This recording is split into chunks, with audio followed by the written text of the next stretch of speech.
Hey, beautiful people. Welcome back to my channel. I guess you can call it a podcast. And we are here to do a real quick, rapid, damn it, what do I call it? A rapid news break. A rapid news break. Y'all, can we start off with Joe Rogan? Who? Joe Rogan. And if you said who, then you sound like me because who is Joe Rogan? To me, Joe Rogan is the Fear Factor guy. Okay. I did not know he had a podcast or anything about him. And when I found out, I found out through Joe Budden a couple years ago. And he was talking about how much money he's making in podcasting and he's the biggest podcaster. And I'm like, Joe Rogan. I'm like, I know that name. And I literally had to Google to see if people were really listening to the Fear Factor guy. Nothing in that show made me think this man was interesting or had anything to say that I cared about. Yet he has the number one podcast and he is paid like out the ass apparently. And that is why Spotify will not let him go. All right, so in case you don't know, Joe Rogan has this podcast, and apparently on the podcast he said something offensive about black people. A black singer, I'm sorry, I do not know his name because I had never heard of him, but I appreciate his stance. He came out and said, listen, I'm pulling all of my songs off Spotify because of Joe Rogan and the fact that he is just a little, the stuff that he says, it's problematic. So, of course, Spotify standing by Mr. Fear Factor. Then we have India Ari. She came out and said she was pulling it because of his use of the N-word. Then we see this compilation of him using the N-word just all over the place, you guys, all over the place. I was like, you have got to be shitting me. Then he comes out with an apology, and the whole entire couple minutes of the first couple minutes of his apology was basically saying how he kind of don't understand why he can't say it because we get to say it, but he didn't put it that way. It was just like, oh, this is a word that, it's a word like none other that nobody else is able to use, but they can use it. And I'm like, he's basically giving a reason why he feel he really should be able to say this word, like the entitlement. I swear to God, the entitlement. He should be entitled to use this word because we do. Then if that wasn't bad enough, he told a story, which wasn't even in the compilation, I don't think. It wasn't in the one I saw. He told a story about how he was going to see Planet of the Apes in a black neighborhood, and when he got out the car, he said, oh, we're in Africa. This really is Planet of the Apes because it's nothing but black people around. And I was just like, you gotta be kidding me. Like, the fact that he is still on the air, and if there's any black people that support this man, he had the nerve to say, I didn't mean that in a racist way. I had a really good time with the black people. I was just saying, really? Like, really? No, super offended by him. And y'all know, cancel culture. I'm all about it. Let's cancel Joe Rogan Fear Factor. Like, I am all about, listen, fuck Joe Rogan, period. I think I don't know if he's racist or not, but his comments sure did sound racist. Sure do sound like you got an issue with black people, and even your jokes, I'm not about it. So, Mr. Fear Factor should beat it. Anybody who supports him, any black person that supports this man, which of course I'm watching Power 102 or whatever, and of course Charlemagne is supporting him because he is so toxic. He's like, oh, well, anytime you've been on the radio or whatever for years, you're gonna say something wrong. That's not what we're talking about here. Okay, we're talking about the fact that he just caught a bunch of people monkeys, basically apes, and you're okay with that? Yeah, Charlemagne got issues too, so we ain't even gonna get in on him. But yeah, Mr. Fear Factor, beat it. Now, can we talk about our cousin Yeezy again? Y'all, what's wrong with him? What is wrong with this man? All online doing this. On one hand, I'm like, he should shut the hell up at this point. He's just doing way too much. On the other hand, it's hilarious to me because the Kardashians don't like for none of their shit to be put out. They are really having a fit about the fact that he is just talking so much.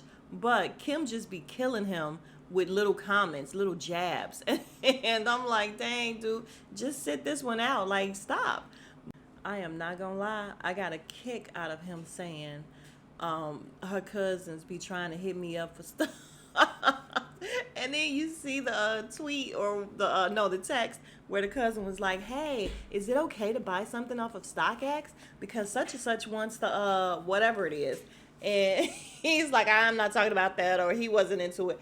And yeah, that was dry begging at its finest. I swear to God, it was. But the fact that he put it out there, hilarious. He wasn't giving y'all nothing. So you and the dry begging, especially right now, he is on one. Don't be dry begging him. Kim's cousin.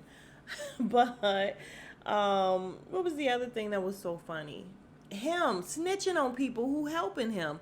Why do you keep snitching on everybody who's helping you?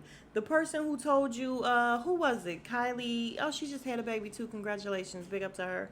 And Travis. That's who it was, I think. I don't know. I don't know these people.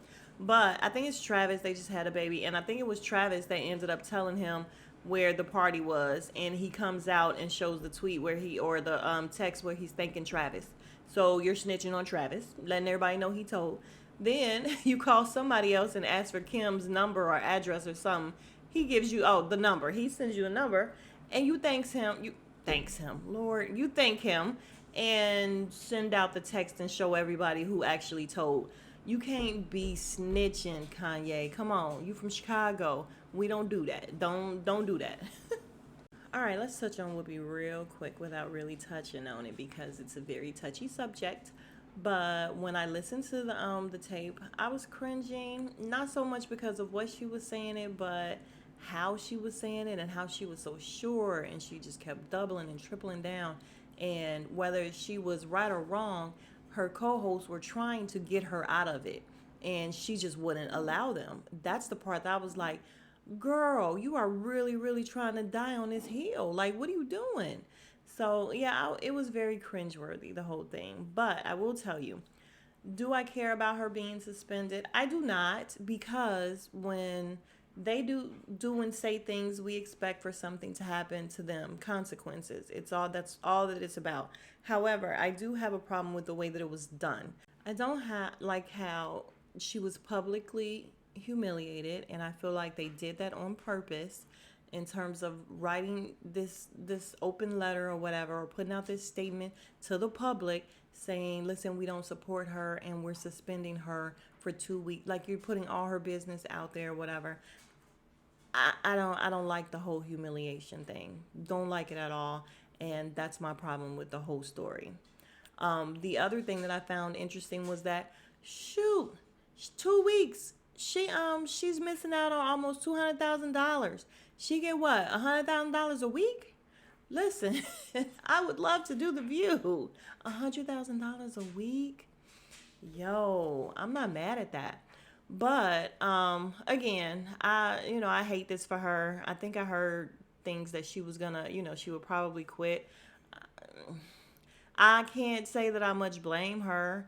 But flip side of that, I will tell you guys the flip side that I was thinking. It could be worse. That could be their way of saying, listen, they really want her head to roll. Like, they really want to see something done to her. And as opposed to firing her outright, we're just going to suspend her for 2 weeks. Like, it's kind of the lesser of two evils or whatever. But I still feel like it was humiliation. I don't like it. But I guess it could have been worse. She could have been fired. And yeah. But that's it for Whoopi. We're praying for you, Whoopi. Look, you still our sister, and $200,000. I would be mad about that too, sis. Oh, y'all, before I forget, don't forget to support Kanye. I can't wait to see. I saw the trailer for his new trilogy, Genius. It's coming on Netflix February 16th, and I cannot wait to watch. I'm sorry. Listen, I still love him. He's a dumbass, but I still love him.